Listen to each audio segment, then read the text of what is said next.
Good morning, Australia. Good morning, Asia. Good morning, any part of the world where you're dialing in from. It's morning here, so it might be afternoon, it might be evening, it might be night. But hey, it's Coaches in Conference from the High Coaches Network, and we are here again talking about how to move past those things that may be holding us back. So, we have in the room distinguished coaches from all over the world. They're going to introduce themselves and tell you a little bit about who they are, and then we'll dive into the context of today's conversation. All right. So, ladies first, like we always do. It sounds like you're feeding me to the lions and you're staying safe. That's just a limiting belief right there. A good example. Huge, yeah. So my name is Muraro Rambao. I'm the founder of RM Overflow Consulting. I'm a coach, a turnaround strategist, and I am really excited to come to you today with my fellow coaches to discuss what limiting beliefs are. Thank you. Brilliant. Thank you very much, Murado. I got that right now. So let's hear from any of the two gentlemen in the room. Wilhelm, after you. Okay, thank you. Good morning or good day, everybody. It's really nice to be here on this show. Yes, my name is Wilhelm Lombard. I'm a life energy coach. So it's all about energy, and I talk about people energy, now your energy. And when we talk about the thing of limiting beliefs, it's actually a way of draining your energy to where you can become somebody, but because of your beliefs, and there can be many reasons for that, is that you feel but you are not really capable of doing it, or you are not valued to do that, or whatever the reason might be, and that cancel everything. So that's what we are here for today, and I'm excited to talk to you guys about this. Brilliant, Wilhelm. My name is David. Thank you so much to be here. It's a real honor to be with you guys and all the people around the world who might be listening in. My name is David Bauer. I'm from South Africa, Pretoria to be precise. I have a program called I Need an Expert. So we look for experts in the field, and then we help to promote those experts to other experts and to their customers. So I specifically look for experts and their interview and basically then help to promote them in their business. So that's me, and I'm so pleased to be here today to talk about limiting beliefs. And I think that's a really important aspect because it's basically those falsehoods that we have in our mind that actually prevent us from moving forward. So back to you, Charles. Thank you. Thanks so much, Dave.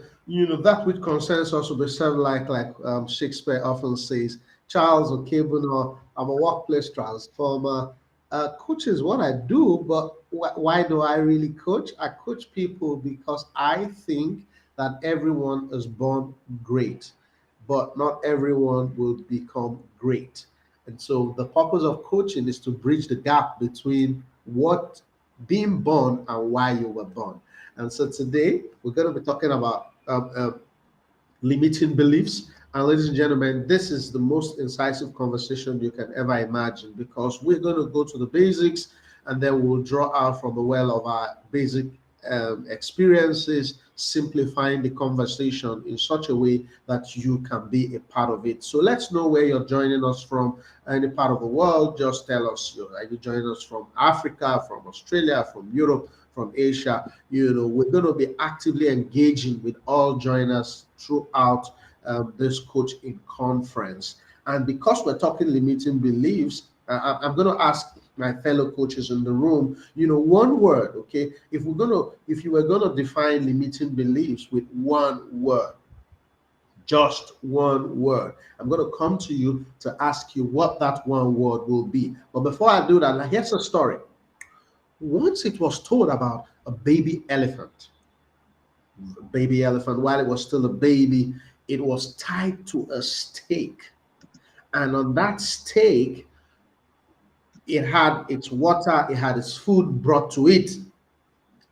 But because it was an elephant, sometimes it will try to move beyond the length of the rope with which it was tied to the stake. But whenever it tried to do that, it couldn't go beyond a particular limit. Call it a limiting beliefs.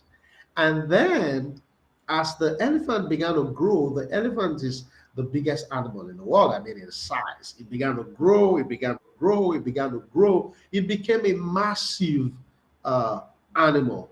Yet, every time it moved a few meters in line with the rope tied to a stake, it stopped. It never went beyond that length, even with its massive size, big enough to down some houses. It always thought in its mind the same way it thought when it was a baby elephant, that the struggle will be fruitless. Mm. So, in spite of its additional strength, power, and capability, it never was able to exercise that strength in breaking the stake. Ladies and gentlemen, I want you to just think about that, just reflect on the story of that elephant as we have this conversation with you about limiting beliefs. It's a no holds barred conversation. But Arno, one word, if we're going to say describe limiting beliefs in one word, do you think that would be possible? Cannot. Cannot. So go to town. How can it be described or defined? So for me, the limiting belief is that thing that keeps you from moving beyond your current state. Hmm. So it can be a comfort zone. It can be success, your current success, because you may have put a ceiling. For example, I just want to work in an organization and be an executive and a comfortable salary. That is all I want.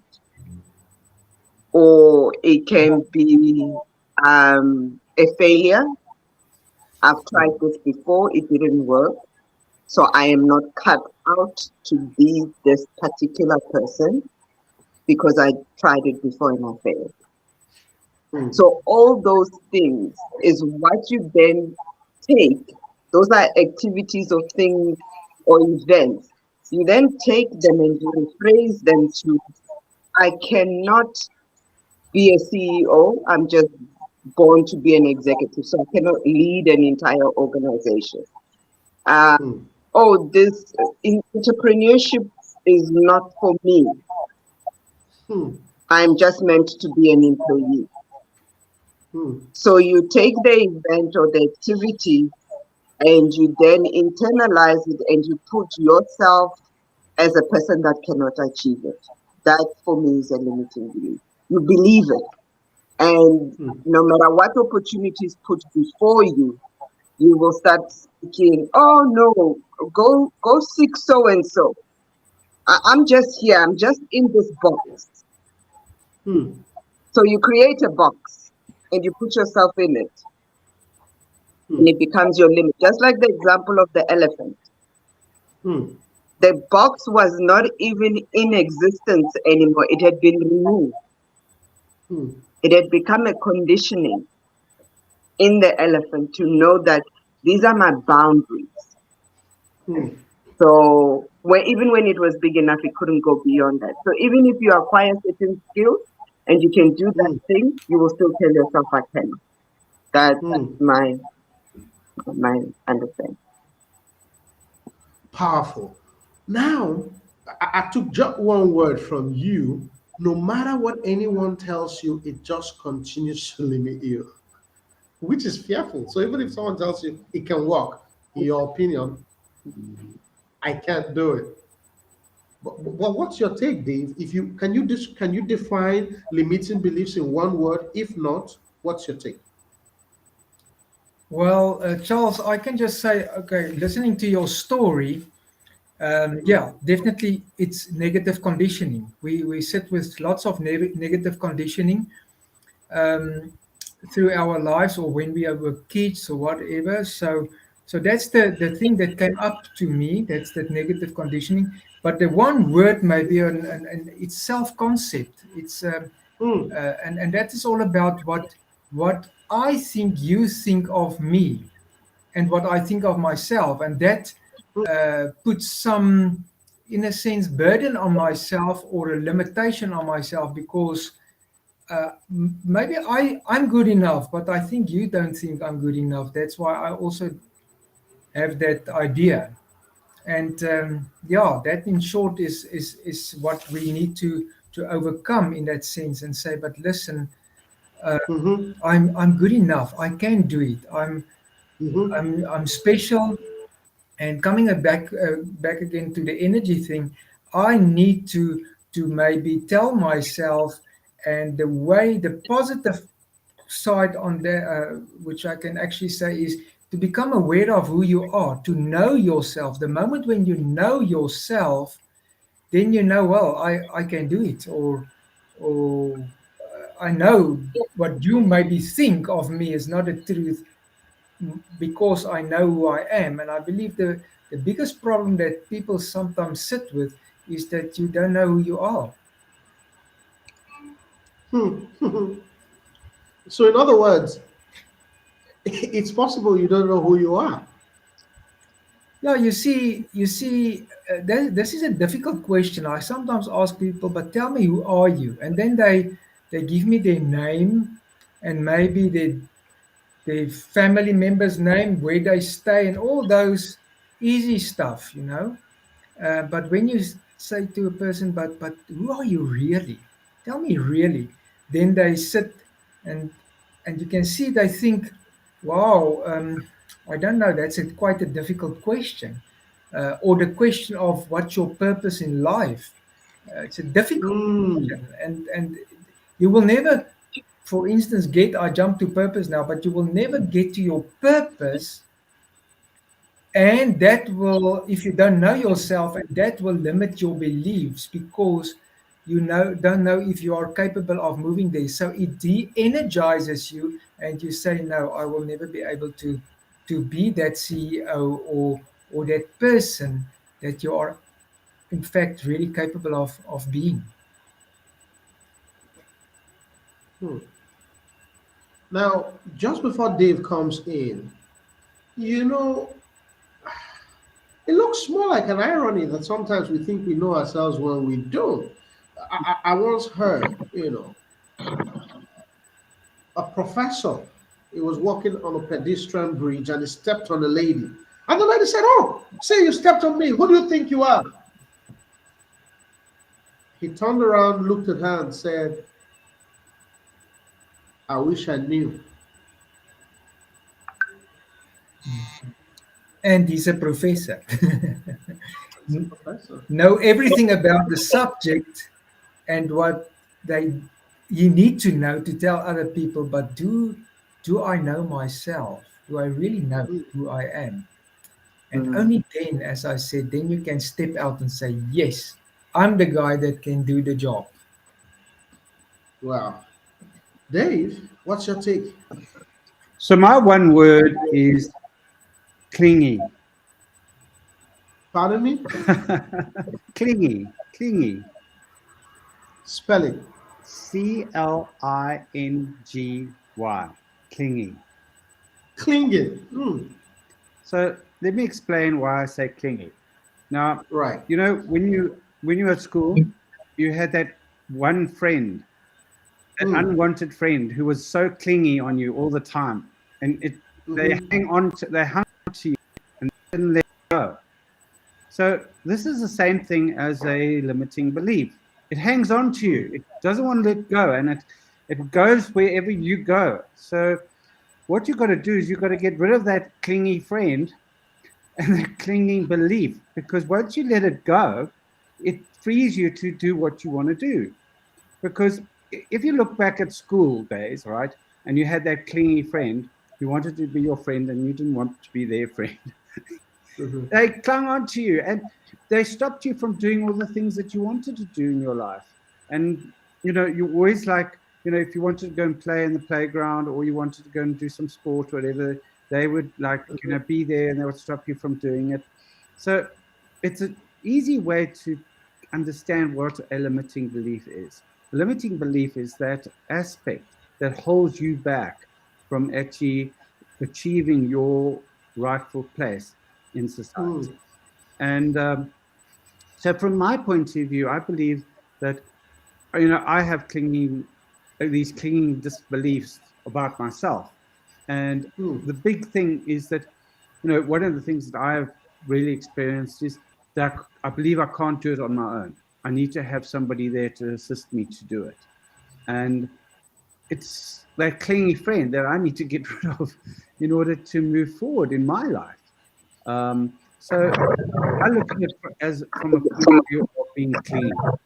That's the limiting belief that's actually stopping me from actually going forward. I thought it might be just a little bit different to, all these other words that are very similar to it. So it's a nice way to understand what a limiting belief is. Back to you, Charles.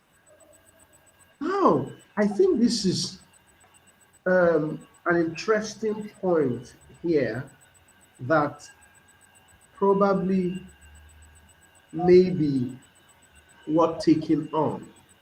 Because if I were asked what was limiting beliefs, I'm going to say that it's like a night without light. The only thing that makes the night beautiful is when there's light, when you can see, when you can move. But when the night is without light, we get a bit flustered, we get frightened, we get anxious, right? And limiting beliefs, you don't want to go out in the night without light. And so the limiting beliefs are those things you're not doing them because you don't know them enough. You don't think you're capable of them. So just like Moralo said, even if someone told you that, hey, you're a great speaker, you just say to yourself, no, no, no, no, no, no, no, no, no. You don't ask me to say anything in public. One of the most powerful questions I asked the coachee was, do you want to be able to speak in public or do you want to be a public speaker? And then it dawned on him, oh, okay, I don't want to be a public speaker. I just want to be able to speak in public. He realized that. So instead of running and shying away from opportunities that could bring him visibility within the professional space, he was pretty much concerned about, how people perceived him. People always talked about his accent, People often talked about the way he sounded whenever he spoke, and he went on with that. So the night without the light will be my definition. And I'm coming back to you, coaches, because I want to know, what is that limiting belief that you can think on the top of your head you have experienced in life? Anyone can go. Charles, before we do that, can I maybe just, as I did last time, I wrote a little poem about limiting beliefs, and perhaps I can share that. So I'll read it. It says, limiting beliefs, they hold us down, invisible chains that keep us bound. We believe we cannot succeed, so we don't even try, we concede. But deep within a fire burns, a yearning for success that churns. We long to break free from our fears, to chase our dreams, to dry our tears. It starts with a thought, a spark of hope, a belief that we can learn to cope. With every step we take, we grow. Our fears and doubts begin to slow. We realize that we are enough and that success is not a bluff. With the hard work and perseverance, we can achieve our dreams with no interference. So let us shed our limiting beliefs and embrace the possibilities that await beneath. From the sky, for the sky is our limit. If we dare to dream, and the courage and the faith, we can overcome anything. Hmm. How do you come up with these poems, Dave? I just love writing poems.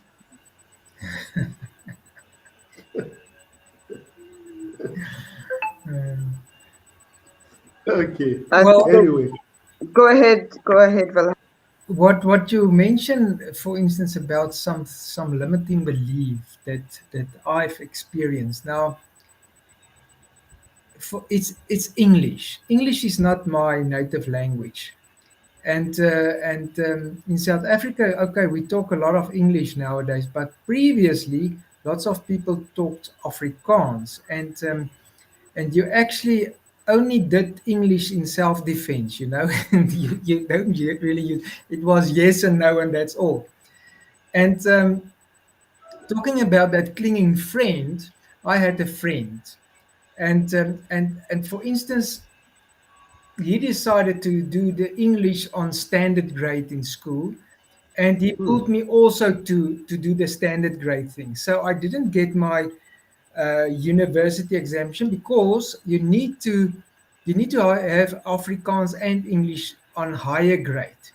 So all my other subjects was higher grade, but not English, and that's because of that limiting belief. So English was always a thing for me, and then I decided to become, let's say, a trainer, a coach, a public speaker, not just speaking in public, and and we must speak English because everything is English. So I got to a place where and even people said it to me. They said, and maybe you can say it to me as well. Oh, your English is not very up to scratch. You know, it's not so lekker and whatever. You know the word lekker, Charles? You know the word lekker. Lekker is great. It's a Mm-hmm. typical Afrikaans word or South African word. But okay, so the thing is, I decided to overcome that and say, no matter what, I got a message that I want to share with people, and doesn't matter how crooked it comes out, as long as or not crooked, but the message must come across. Maybe my language is not perfect. You see, I can easily say is when it should be are. Now that's stupid in an English person's mindset, but that happens to to us, you know. But the thing is, if you can share the message, and that's what I try to, and I try to break out of my limiting beliefs thing and just do it, and hope for the best. And of course, the more you exercise and the more you do something, the better you become. And later on, it's not much of an issue anymore. So that is, again, I always try to look at the positive side of the coin as well. How to get out of your limiting beliefs is to do that thing that you think you can't do and just step over the line and just do it. And that energy again, get up, do it, and you move up, you move past your limitations. So that's my share on that one. I got lots. I got lots of limiting belief stories that I can share. But you know, just listening to you, here's the picture that is being painted. It would appear, Wilhelm, that limiting beliefs stops us from doing what we should do or improving what we are already doing. Is that correct? Powerful. It is exactly. I talked about purpose in life. Now you see,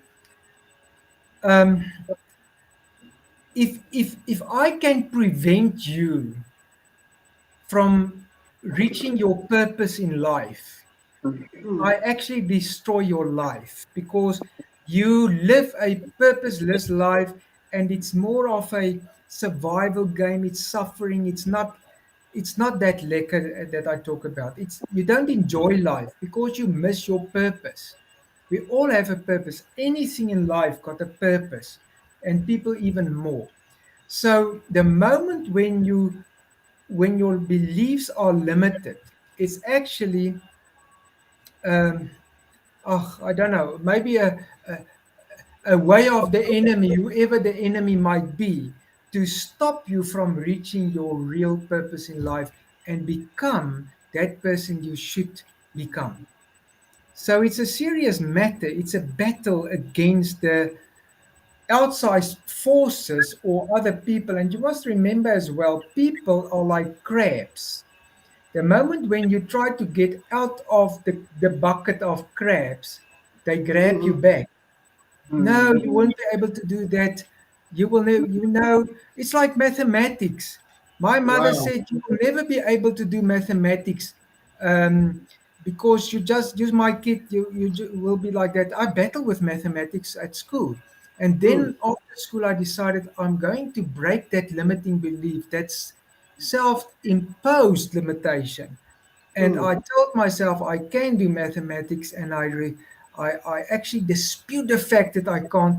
I can do it, and I'm not going to tell the whole story now, except if you want me to do it. But at the end of the day, I decided I can do mathematics. I love doing it. My attitude changed towards it. I did my homework first when I were at college. Do my mathematics first. At school, I didn't. Didn't even do it, and I failed the test, and I hate the subject, and I just said, yeah, you see, that is, I can't do mathematics. Now, on the other side, in college, I said, no, I can do it, and I told myself a couple of times that I am able to do that. I start to love the subject. I work on that, and voila, my results 80%. Can you believe that? So I realized I can do mathematics. Everybody can. Now, it's incredible you're sharing this because, and I feel prompted. I feel prompted, really prompted. Um, what if I said that my greatest limiting belief is telling myself there's no time? Oh, we do that. We do that a lot. We do that a lot. I'm too old is a limiting belief of no time. There's no time. I'm too busy is a I limiting don't have the belief. time to do this. I don't Yeah, have the time to do this. yeah, So you don't do it. And at the end of the day, you are, the year is gone, the month is gone, the year is gone, the month is gone. And you keep saying there's no time. yeah. Just get it done. And so that's the biggest limiting belief that comes to my mind. There is no time. What's your take, Modalo? Well, in fact, we have all the time in the world. That's all that we have is time. Yeah. I mean, you don't have more time than me. We all got the same time. So that's one of the places where there's no discrimination. We got all the time in the world. It's just a matter of how we use that time, for sure. And yeah, I think one must realize, because it's again that energy draining factor. The moment when you say, I've got no time, you sap the energy out of yourself, out of the thing that you should actually do. Okay, we talk about procrastination, all those things. All those things are actually draining factors in your life. But we should realize that's all we have. In fact, that's all we have. I'm 100% sure that I will have 24 hours for this day, per day. I'm 100% sure that there's 365 days in a year. I'm 100% sure. Yeah, maybe maybe I will stop living at a certain time, but that's of no concern. It's not your problem. The fact is, you are alive right now, and now is the time. This is the time. This is the best time. That's why we talk about the present. It's a present. It's a gift now. It's not about the past, that's gone. Yes, we learn a lot from the past, and we must sometimes look at the turn around, look at the past and reverse into the future to see what is the best way to go, because we learn from that. And then there's the future, and then the future is that overcoming of a limiting belief, that looking up towards a vision of something great that is possible. And that is, according to me, the way that I can actually overcome my limiting beliefs, by looking at something. It's not there, it's a dream. And that's how wonderful we are, that we can dream something that is not there as yet. And because of that dream, it becomes possible. So that's the way you overcome that limiting belief, by a vision, seeing it in your mind's eye, nurturing that, make sure that seed will grow, water it, and before you know it, you're there where you never thought you could be. Thank you. Now, Muraro, I am keen on knowing what you think about your limiting beliefs. What beliefs have limited you, or you want to comment on that limiting belief about time? Okay, I can do both. I can really do both. But one of the limiting beliefs I created for myself, and I've decided to own it, is that growing up, I saw a number of people go into business and them failing. And one of them was my dad. There were certain businesses he did very well in, but as soon as the business got to a particular point, it would go bankrupt or things would be stolen and whatnot and whatnot. And I started looking at it and I'm like, it means I can't go into business. I can't go into business. I can't do this. I can't do the other. So I created that. So I built my whole career for over 20 years. And I told myself that I'm just good as an employee. That's all I am. I am an employee. That is all I can ever be. I used to say I'm risk averse and stuff like that. But it was just that fear. So one day, one of my coaches had already identified that, my next journey was about to start. And she started talking to me about starting a business, which I quickly shot down. I was like, don't you even go there. I don't have time for that. This is what I know I have time for. This is what we do. So I brought in even time into that whole scenario. I don't have time for that. I'm working. Right. I work 10 to 12 hours a day. When will I even have time to sit down and conceptualize an idea, put a business plan together? And, so I really fought against everything my coach was guiding me towards, to start a business. Until one day I had my own encounter. It was like so loud. You will start a business and I will show you what business you will go into. And I mean, Charles, even today, when I introduce myself, I say I'm the founder of RM Overflow Consulting. Sometimes I still shake because that limiting belief wants to come up. Now, does that mean I don't have challenges? I do, like any business would. Resources, winning clients, delivering on what I promise. It takes longer sometimes. It takes me connecting with certain people to be able to do certain things. It is really a challenge, but I am doing it scared. I always say I will do it scared. So with the issue of time, like Wilhelm said, that's the benefit that all of us can really clear in our minds. When we wake up every single day, we have 24 hours. Whether you're rich, whether you're poor, whether you are middle class, whether you are side class, whatever class you want to put yourself. You have 24 hours. I have 24 hours. Charles has 24 hours. Bill Gates has 24 hours. People Warren Buffett, whoever you may want to. Elon Musk. Dangote has 24 hours.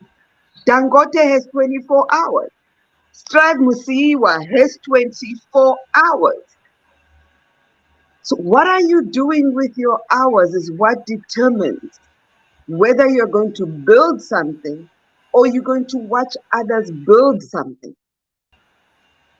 Whether it's your career in a business somebody else owns, or it is your own business that you are going to run, or it's your own ministry that you feel you are led to start, or it's an orphanage that that you have in your heart. So when I teach people on purpose, because I know Helen mentioned purpose in a while. Yes. So when somebody is talking about purpose, when you know what your purpose is, you will no longer consider time as a limiting belief.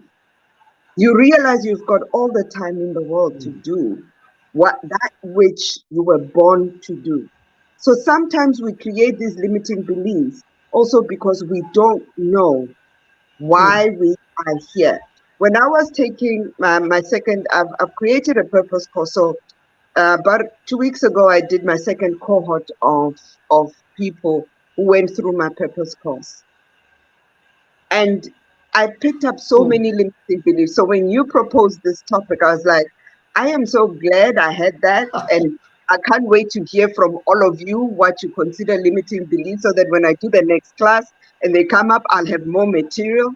But I had to deal with a lot of limiting beliefs just for people to believe that there's an impact they can make within their own communities, for starters. Others were at the level where they were ready to move out of the community that they had to their town. And for them to think about the town, they were scared. Now, when you start telling somebody who's scared about a community that you can impact the world, you put fear in them, or they put fear in themselves. So I really do believe that if we go back and understand what our purpose is, we can start breaking down all those walls of limiting beliefs that we have created. Wow. It gets harder and more incredible, especially because you don't the experiences are not far to seek. So we have people joining us. Shola says that's powerful. We have Zaina here telling us the belief that I'm not good enough is the most common and powerful limiting belief that can hold people back in many areas of life. It can lead to feelings of low self-esteem, self-doubt, and a lack of confidence in one's abilities. Ladies and gentlemen, we are talking about limiting beliefs and how they impact you. Coaches from all over the world having this conversation, leaders from all over the world joining us to have this conversation. So let's know what part of the world you're joining us from. Tell us what limiting beliefs are to you, and tell us your own limiting beliefs, because we're going to have Dave share his own limiting belief in a moment. And we'll come back after his own conversation and contribution. We're going to be looking at how to really get past these limiting beliefs. I know that Moralo has talked about finding your purpose, but just like Wilhelm said, who are you? Sounds like a simple question to ask, but difficult to answer.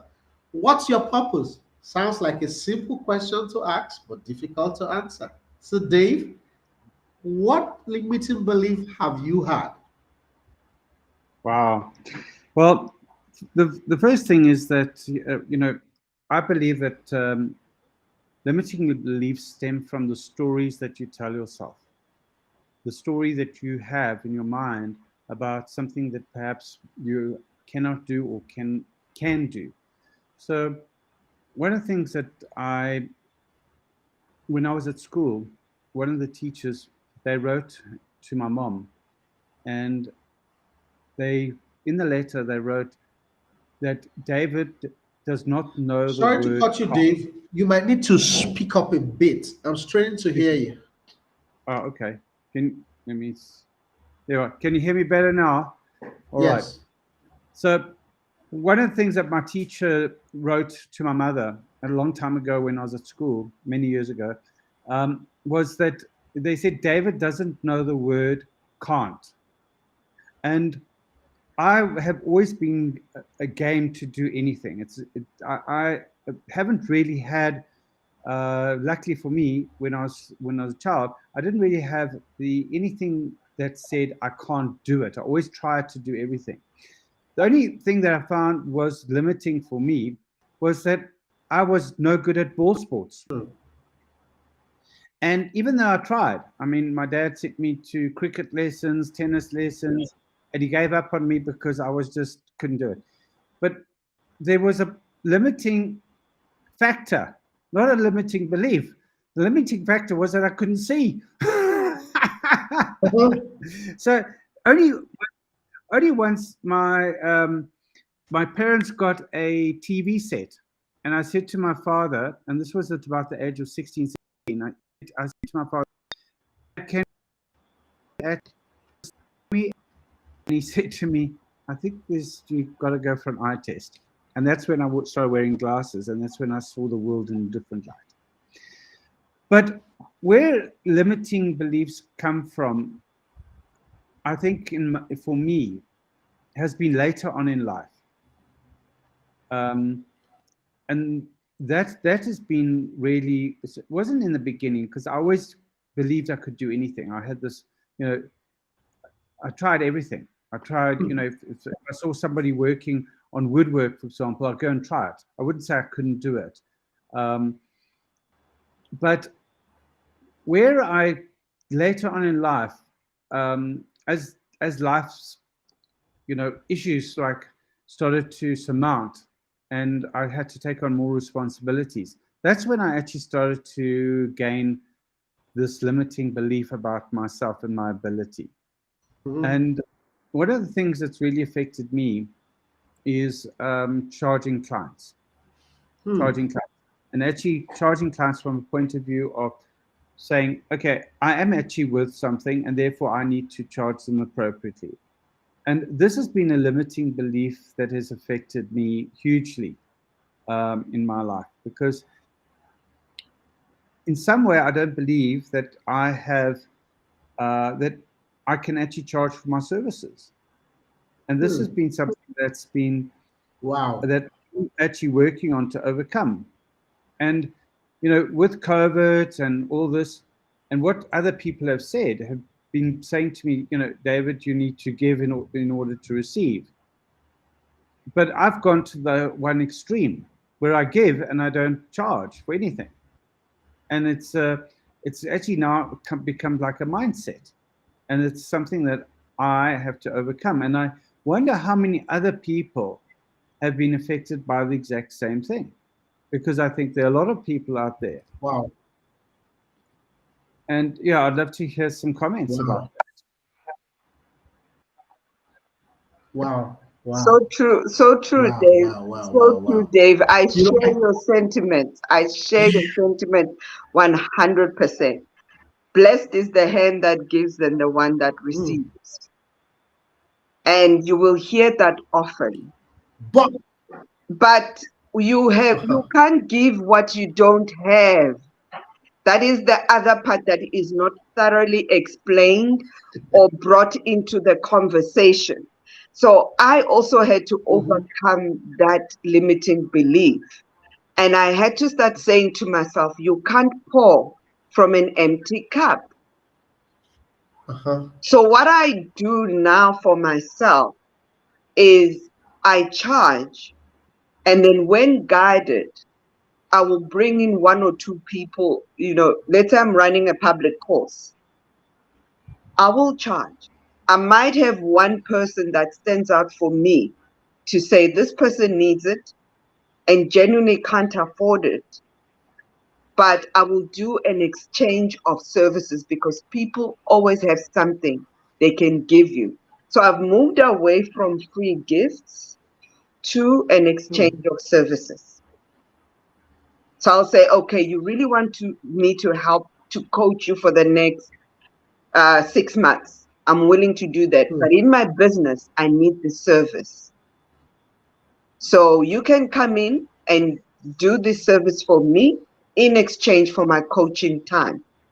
So that's how I've also overcome that limiting belief.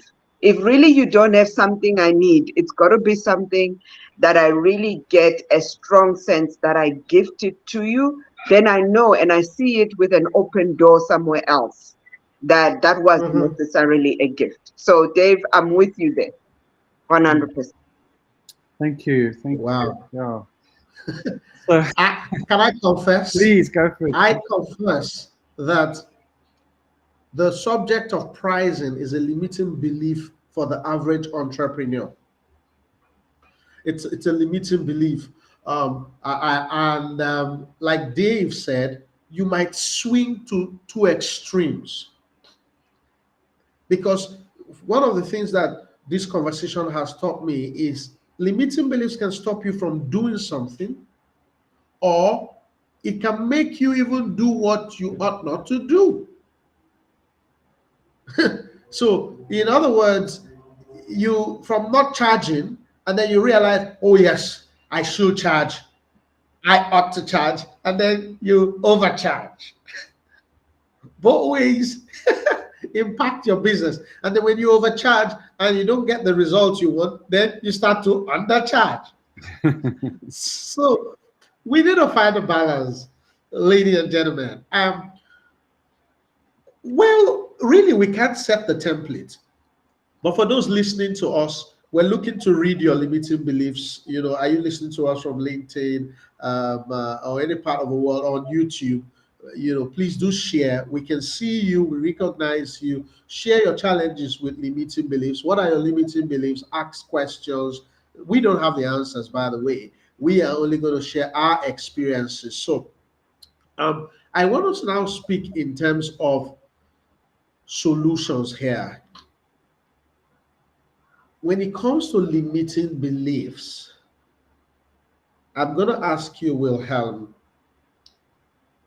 is there a checklist, 1, 2, 3, to overcome limiting beliefs for you? Yeah, Charles, you put me on the spot. The thing is, I think what is important is the very first thing is to become aware of your limiting belief, because sometimes we don't know what we don't know, and we just think, but this is how I am.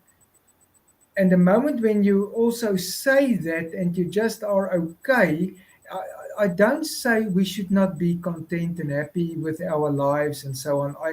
But the point is, there's more. You can achieve more. And I don't talk about getting more, but giving more. And then, of course, you get more. So it's important to become aware of those things that are actually limiting you. And then there's the next one is to say, but okay, this is my limiting belief. It's like that mathematics thing. And then I need to dispute it. I really say, no, that is not the truth. It's not me. Yes. And really say, you grab the thing by the hair in a sense and say, listen, this is not me. And I'm better than this and I can overcome this. And the moment when you say I can, there's certain neurotransmitters in your brain that activate, and there's. Let me give you an example. It's always easier to look at somebody else, and I always think about my kids. Now, when my son was a little chappy, he sometimes said to me, "Daddy, I can't do that." Then I say, okay, but tell me you can do it. For instance, I say, move from here to there. Then he said, no, I can't do it. Then I say, okay, just tell me you can. Oh, but I can't. No, just tell me you can. Then he said, okay, Dad, I can. then I say do it, and then you do it. You see, the moment when you say you can, it opens up the opportunity. Things happen. You see the steps, for that matter. You suddenly see the steps.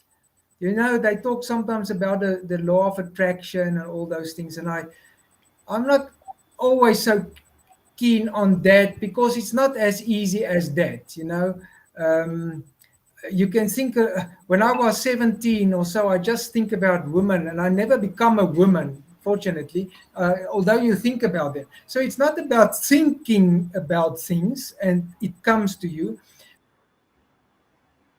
but the moment when it's like buying a new car. You buy that car and you think you're the only one with that car on the road till you get it. Then you see, but everybody got a car like that. So it's not that you attract those cars, you see it. Your mind is open to see it. And that's the thing. When you say, I can, then your mind open up and you see the stepping stones to get to the other side where you want to be. So talking about the steps, then say, okay, first become aware of, do a reality check on yourself and say, but what's the reality? This is my realities. This is where I am. This is where I possibly can go. What is limiting me to do that? Maybe conditioning, maybe procrastination, blah, blah, blah, all those 100,000 things. There's a lot. Victim mentality that you maybe sit with, maybe a negative self-concept or negative thoughts and all those things. Identify those things, and then you say, but okay, let's dispute that and say, I can do it, and now you move towards that.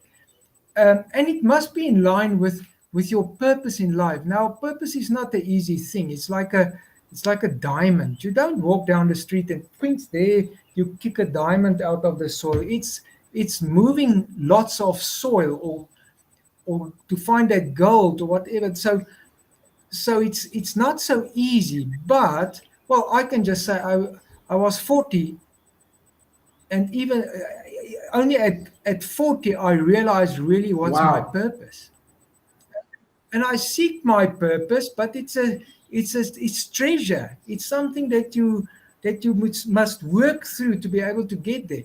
And then when something is in line with your purpose, then sort out the limiting beliefs and move towards that purpose and become what you should become. Yes, but Wilhelm, it's a little bit muddled up for me. Forgive me. But the first thing you said was, say you can. Number two, beyond just saying that you can, okay, beyond just saying that you can, do it. All right. Yep. But I'm struggling. Action. I'm struggling with number three now, because you said, sort out what your purpose is. No, find out what your purpose is, then sort out the limiting beliefs. Where does that fit?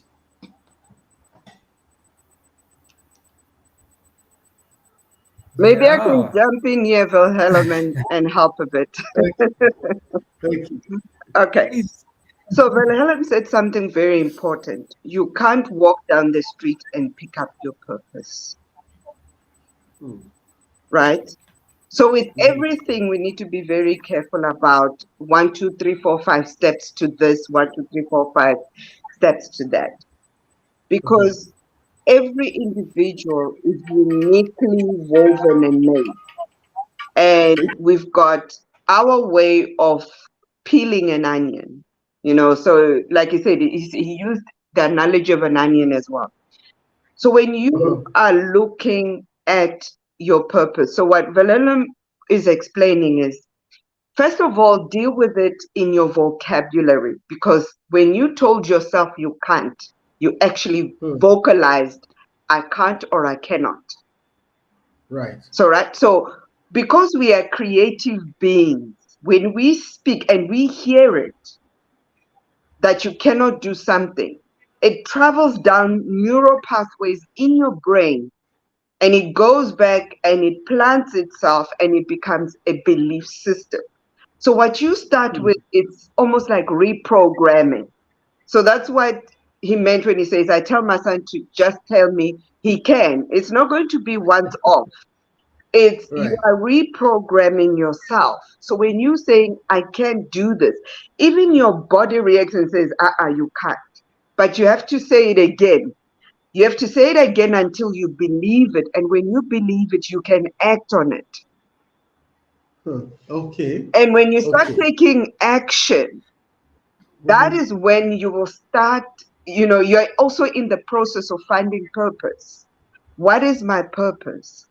And when you find that purpose, your limiting belief will come up again and say, but you can't do that. This is what you've always believed you are. So why are you saying you can do that other thing? So again, you go back to verbalizing, I can do it. It is my purpose. It is why I'm here. And I believe in myself enough to know that I can do it. So you start speaking again your purpose into creation. And as you are speaking it, you get encouraged to start taking action. Because if you can't change what you think and believe about yourself, you will not act. You will not go after that purpose. This is what I'm good for. If you look at some families, especially in the past, if your dad was a cobbler, you were groomed as a son to be a cobbler, right? When you started dreaming of becoming a blacksmith, which means working with metals, you were going outside the family calling or purpose and whatnot and whatnot. But if you believe indeed you've been given the skills of working with metals, which means a blacksmith, and you tell yourself often enough, you'll be willing to go and try. It's in that trying that you change your belief system. So your words limit you from even trying. That's why when somebody wants to break you down, if we are to even go and start looking at people around you who will help you with your limiting belief for you to stay in your limiting belief, they'll do it as if they're loving. They'll say, oh, but you're so good at this. Why do you want to go try that one now? Do you see? They think they're helping you, but they're not. They're keeping you in your limited state. So you need to hear something different. You can jump out, and it's not dangerous. You will make it. You've got a parachute, you'll fly. Absolutely. I think it's all about letting go of that. That's important. Yes. I was saying it's all about letting go of clingy friend. Right, Dave. I can hear you. Go on, Dave. Can I add a little bit to this? I think the first thing and the first step to this is to actually identify that you perhaps have a limiting belief and what that belief is, because if you don't know what it is and if you don't believe you have one, then there's no use.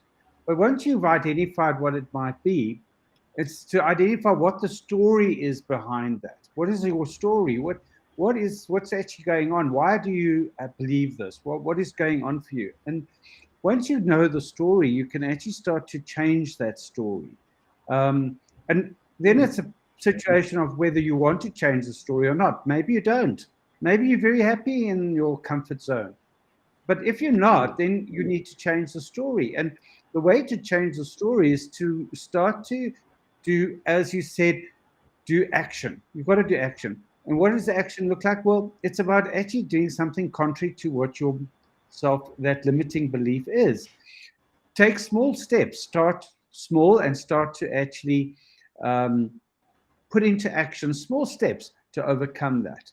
And then by taking that action, there's one thing that's really important, is to come and get yourself a coach or a mentor or somebody who's going to support you in what you're doing. Get a friend and say, if you see me doing this, please stop me. If you see me doing whatever that limiting belief is, tell me so that I can become aware so that I don't regress into that space.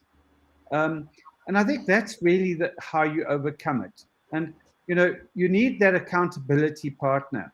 And that's basically why you have a coach or somebody a friend or somebody or a family member or an uncle who's going to say, or an aunt who's going to say, hey, what's happening with this? Or what are you doing about this? What's your accountability? You know, and I think that's really the only way that you can really overcome these factors. But the most important thing is to identify that you have a limiting belief in the first place. Thank you. Charles, back to you. Okay, so for me, what would I say would be tips for overcoming limiting beliefs? I would say that I'll go with the consensus of thoughts here, which is just do it. Just do it. And I like what Morado said, start afraid. Wilhelm said, say you can. And then for you, you know, that seems to me like the consensus in the room. You never know what you're capable of till you actually launch out there. You know, seems like a powerful way to begin to wind down this conversation. Coaches, what are your general thoughts? Any final words? You know, if someone walked up to you for support, or you know, if the world is listening and they have limiting beliefs, you know, any final thoughts to check out? Dave, starting from you now. Yeah, muted. So I think it's all about the story that you tell yourself. And whatever story you're telling yourself has come from yourself anyway, or has what you picked up from others. So change your story, because everything's possible. We're all the same. And we all have the ability and the opportunity to take ourselves from where we are right now to wherever we want to go. So don't limit yourself. Get rid of that clingy friend. Thank you. Brilliant. Thank you so much, Dave. Don't limit yourself. There's so much more to you. Wilhelm? Yeah, you see, we are on this earth to rule over it in a sense, and not that the circumstances rule over us. Right. You know, if it is cold out there, like today here in Pretoria, it's quite cold. Then I put on a jacket. I rule over the circumstances, and I say, but listen, I put on a jacket. I can do something about the situation. Mm-hmm. Or I can sit here and say, oh, it's cold, and moan and groan about it and limit myself or take my energy out of myself just by not facing the fact, standing up, putting on the jacket. So, yes, we are here to really change our circumstances, to move forward, to overcome the limitations in life and the challenges in life, because that's what life is all about. Come up with better plans, ideas, and I believe in these times that we are living now, where there's lots of interesting things and limitations that were given, that we actually were faced with. Lockdown, blah blah blah, all those things in South Africa with load shedding and all those things. So there's lots of things, realities, but we need to say, how can I step up? How can I overcome it? What can I do, and not what I can't do? So go out, do it. What can I do, not what I can't do? Wow. Wow. Wow. I love that. I love that. Mark Twain said, don't teach a pig to sing. You will annoy the pig and you waste your time. So forget about what you can't do. What can I do? Go ahead, do it. Okay, Moralo. Final thoughts.